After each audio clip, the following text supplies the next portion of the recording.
We are at day one of the combine. In terms of the players being here, I'm Steven, that's Andrew, and that's Stefan. We talked with defensive linemen, and we noticed something in real time. Ohio State's got 15 players at the combine. That includes Tyleik Williams, Ty Hamilton, JT Tuimoloau, and Jack Sawyer, a.k.a. Ohio State's 2024 starting defensive line. That was also the 2023 starting defensive line, if you added Mike Hall. All of those guys are gone, which means there's going to be a brand new, fresh starting unit out there when they play Texas on August 30th. I don't know, when you're realizing that in real time, Stefan, are you kind of like in worry mode of, okay, how are they going to replace these guys? Or are you more like, man, that's impressive. They got 4 guys to the combine. Probably the latter. I think what they got stepping up and kind of replacing these guys, I think, is good and is talented, right? We're talking about Caden McDonald and Edric Houston and Caden Curry and Kenyatta Jackson. Like, I'm not worried about those guys being really good.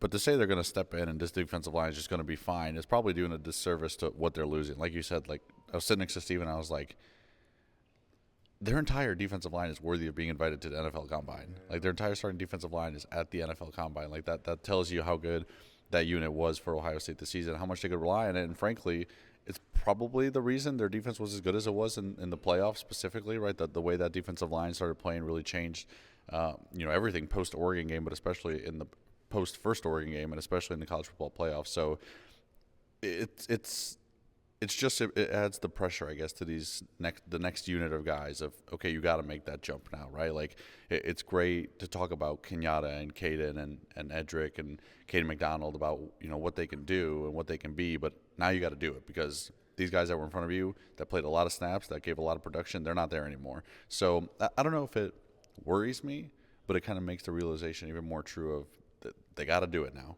There's no more time to, talk about expectations and flashiness. Like it has to be production now. Optimistic look, this is a great thing for recruiting. All 4 of our starting defensive linemen are at the NFL Combine. Not pessimistic, but reality check hit.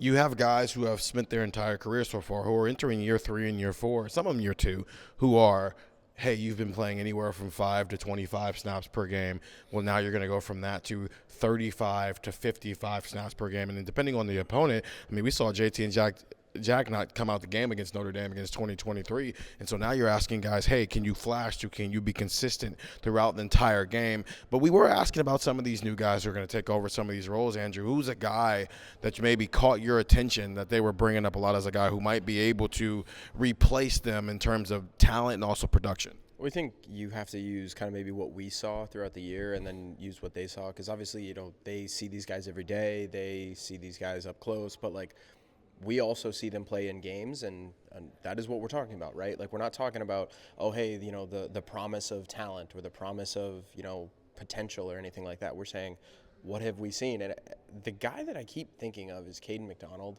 because like Jack Sawyer today said Edric Houston, could be the best at his position if he wants. But you constantly hear a Caden McDonald, and you go through and you're like, okay, well, Caden McDonald, people talk about him as mini Tyleik Williams. And people talk, and personally, I mean, I've said this on the podcast, I think Tyleik Williams should be a first, excuse me, I think Tyleik Williams should be a first-round pick and should be Ohio State's first player off the board. I think he should go ahead of Simmons. I think he should go ahead of Emeka. I think he should go ahead of everybody. Tyleik Williams is a really, really good football player. So it's like, okay, you're just going to replace that with Caden McDonald? And that's really impressive from that interior position. So, yeah, I think Kenyatta Jackson might be the guy that everybody looks, wow, 9.5 sacks, in his one season. Wow, where has this guy been? Or, wow, look at him stepping into the limelight. But I think Caden McDonald just might have that one role where you're like, man, 32 tackles and 3.5 sacks. Yeah, What we've been saying about Tyleik. He just might have that role where you're like, dang, that guy was really good. So, yeah, I think Caden McDonald, and, you said it right. I think, the optimistic view is, look, you're replacing a bunch of 4- and 5-star players with a bunch of 4- and 5-star players, but you are also replacing them with players who have not had these roles yet. You are also replacing them with guys who are in this role. So I think it's not a reality check, but I do think that there is kind of this moment of like, I think fans are about to see how good they had it.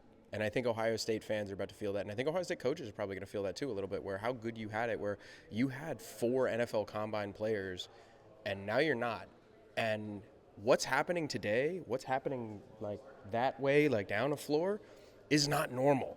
It is not normal to have a first-round pick, a second-round pick, a second-round pick, and then probably like a fourth or fifth-round pick and Ty Hamilton like later in the draft. Like, it is not normal to have that. Nobody else does this except for like Georgia a few years ago. Like, this is a very, very rare circumstance, and I think fans should appreciate it. I'm not gonna say it never happens. This is actually how it's supposed to go. rare. It's Ohio State, Georgia, Alabama with Nick Saban. The high-end schools, they don't rebuild; they just reload. That's the point. Is okay. We lost NFL players, and what'd you do? Oh well, we replaced them with NFL players. It doesn't mean every single time it's going to be we replaced Joey Bosa with Nick Bosa, we replaced Nick Bosa with Chase Young. But it does mean that when you lose your starting defensive line, the next guy should be ready to go, which becomes a conversation of, do we think they have the ability to do it? Yes. Do we think they have the ability to do it consistently? That's the question, because that's the difference between 15 and 25 snaps to 55 snaps a game. And so what we're talking about here is Edric Houston, you might be a monster. Caden McDonald, you might be a monster. Kenyatta Jackson, Caden Curry, you have flashed a lot. But now it's time to grow up quick because your responsibilities are now more. You are not supplementing. You have to. You are initiating. And when you've been a supplementer for your entire career. And that is the difference between players who have played 3 seasons as a starter or 3 seasons as a meaningful contributor where you're getting 20, 30, at least 25, 30 snaps. These guys have not done that. You were kind of stepping into a role where it's like, hey, you went from reserve player, we don't really need you, to you now have to be a difference maker. It's reload. You just reload not a lot of spots, and that includes your entire defensive line. You're losing a lot of guys on defense, but this is the only place on defense where you are losing literally everybody. We're going to continue to discuss this on Buckeye Talk, so go listen to that wherever you find podcasts. Get the text, 614-350-3315. We'll be in Indianapolis all week talking with 15 Ohio State football players. 11 to go. Crazy. Steven, Stefan, Andrew. See ya.